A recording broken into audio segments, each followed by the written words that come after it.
La parole est à Pascal Gaud. Merci. Seul Pascal Gaud a la parole. Ma question s'adresse à Madame Lagarde. Le 1er avril, plus de 10 millions de Français vont subir une hausse de près de 10% du tarif des gaz. Alors que de nombreux Français ne parviennent plus à payer leurs factures, le gouvernement se retranche derrière la Commission de régulation de l'énergie pour permettre aux actionnaires de GDF Suez de s'enrichir tout simplement sur le dos des consommateurs. L'indignation que suscite cette augmentation ne semble pas du tout vous émouvoir. Vous évoquez la vérité des prix. Mais quelle vérité des prix?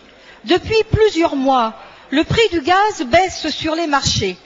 On déduit que GDF Suez achète son gaz moins cher, mais le revend plus cher aux consommateurs, et ceci parce qu'il l'indexe sur le prix du pétrole. Vous savez aussi que la baisse du prix du gaz en 2009 que vous évoquez ne compense pas les hausses successives des tarifs tout au long de ces dernières années.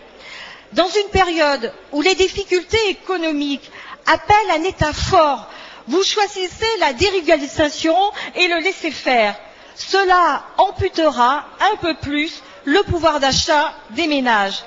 C'est un contresens économique et c'est une faute sociale. Allez-vous renoncer à votre rôle de régulation et d'actionnaire majoritaire?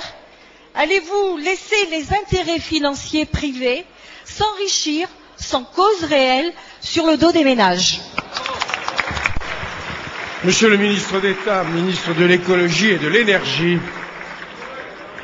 Oui, Monsieur le Président, Mesdames et Messieurs les députés, Madame la députée.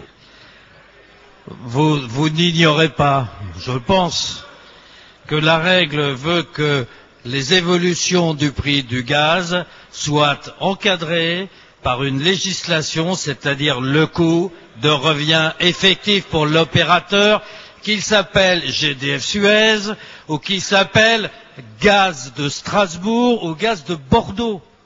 Notre législation a une commission de régulation de l'énergie qui vérifie que les tarifs sont bien conformes aux évolutions des coûts de revient.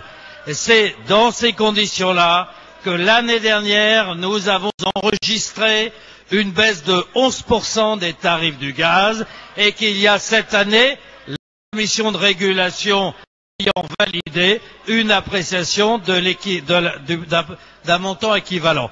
En ce qui concerne les pouvoirs publics, c'est-à-dire le gouvernement, je vous rappelle que notre travail, c'est celui de l'accès à l'énergie, c'est-à-dire le tarif social du gaz. Celui-là, il est maintenu, il est même amplifié. Vous savez qu'un peu plus d'1 million de foyers en sont bénéficiaires. Et dans le cadre du pacte de solidarité écologique, Valérie Létard étudie son extension.